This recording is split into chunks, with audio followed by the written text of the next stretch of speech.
I'm going to get you to do a little bit of work. So you're going to do a little bit of work. I'm going to do a little bit of work. Together, we're going to find out some interesting, we're going to do some magic numbers, some magic with numbers. So let's start with this. We've got to start with an assumption somewhere. Would you agree? Now, I don't know what size of business you are. You may be bigger or smaller than where I'm going to start, but I'm going to start somewhere. It doesn't really matter where you start. The principles still hold true. So the first assumption I'm going to make is that your sales are 500,000. They could be 100,000, they could be 1 million, they could be 5 million. That's not the really important part, okay? So let's just start with £500,000, £500,000 or dollars, whatever, it doesn't matter. Most businesses make a net profit before tax of 20%. Well-run businesses. I don't mean, I don't mean one-man consultancy businesses where you're trading time for money. I'm talking about a business. And so if you're doing £500,000 of sales, typically you're going to make £100,000 or $100,000 of profits before tax. Let's call it before tax because it evens it out for everyone. Now, what we're going to do is we're going to do something that many businesses, in my experience, don't do enough of. They don't stress test their pricing, okay? And what I want to do is encourage you to look at how you might or why you might want to stress test your pricing.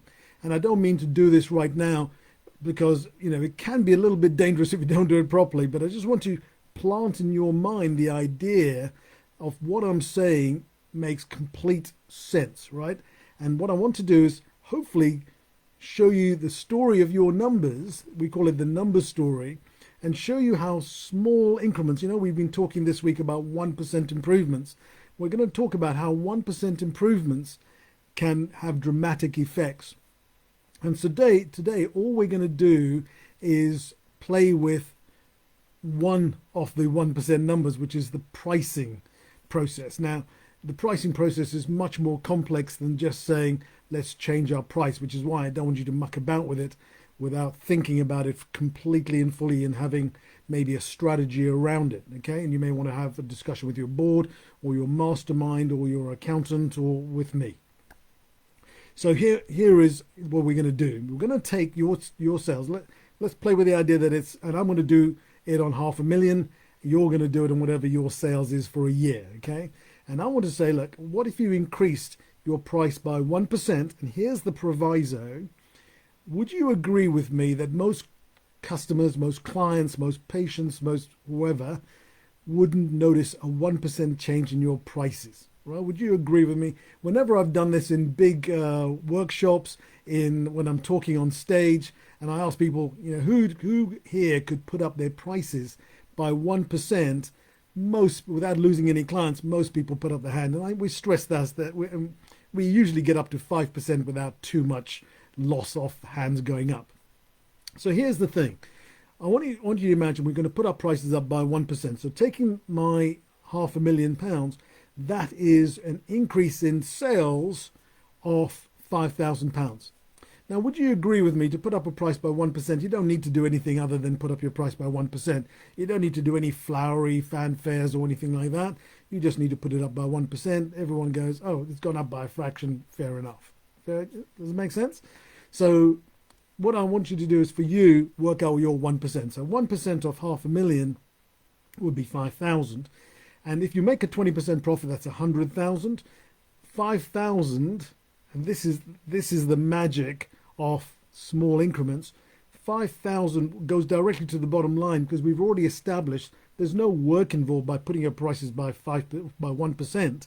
Because it's relatively straightforward. It's not a big shake. If you had to put up prices by 20%, now you'd need a really solid strategy behind that. It's possible, but you need a solid strategy. So let's look at the 1% rule, right? We've increased it by 5,000, our sales. That translates directly to the bottom line before tax.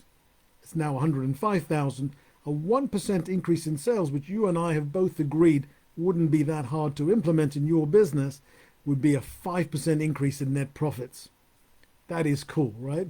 Now, the magic here is that if your business is not so well run and you're making less than 20% net profit before tax, then this is even more staggering. But let's just play with the 20% because I think we've got to talk about a well-run business because all of you aspire to be well-run businesses. So now we take that 1% and let's make it 2%. A 2% increase would be a £10,000 increase in sales. Doesn't sound like a lot, but when you bring that down to your bottom line, that 2% increase in sales has now resulted in a 10% increase in your net profits from 100 to 110,000 pounds. Now look, I'm reasonably good with numbers. My background is an accountant and so I get numbers, but what I'm really good at is helping explain numbers in a simple way. So I'm hoping you're getting a sense that, hang on, I increased prices by 2%. I probably haven't increased my prices for about 4 or 5 years because I've forgotten, but a 2% increase in prices can increase my profits by 10%. Goodness, now I'm hoping that's sparking a little bit of emotion. Now, if you take 5%, like I said, when I'm doing stress testing this in an audience of 100, 200 people, most people, a vast majority, I'm talking about 80%, could say they could increase their prices by 5% without too much of a shakeout. Now, one proviso, people will go, oh, but there's COVID and there's all this sort of pandemic and stuff. Does that affect anything? And of course it does, but not by a significant margin. Have you noticed that the supermarket prices have gone up probably 10% since the whole thing started in early 2020? If you haven't, you should look at it because you will find, like I have, prices have gone up about 20, about 5 or 10, 15% without any problem. They don't have to explain anything. They just put the price up. Everyone goes, oh yeah, it's an extra 5p on this, an extra 10p on that, an extra 2p on that, or 2 cents or whatever it is. It really makes a little difference. So now if you take 5%, that increases your sales by 25,000 and it increases your profit by a whopping 25%. Because 25,000 on a profit of 100,000 is 125,000. That is a quarter again. And all you've done is by putting your prices up by 5%. I just want to plant that idea because tomorrow we're going to be talking a little bit more about these small changes. We're going to be talking about one of our favorites, Amazon, right? We're going to talk about a little bit. I'm not going to be talking a lot about pricing with them, but I want to just plant the idea that some strategies, some processes are worth looking at. And I'm hoping that you can now see this 1% rule can have a dramatic effect on your business. Fair enough? All right, so that's it for me. Tomorrow we're going to talk a little bit more on the pricing process, and we'll talk about pricing because I want to just develop this a little bit more because people can get a handle on pricing, and that's what I want for you. So this is Gordon wishing you well. I'm looking forward to chatting with you live again tomorrow. So you take care. Don't forget, comment, like, share. Everything helps make the world go around. It shows me that you're paying attention. And when people pay attention, their business improves. They love their business more. The business loves them back even more. All right, this is it. This is Gordon wishing you well. I'm off. Take care.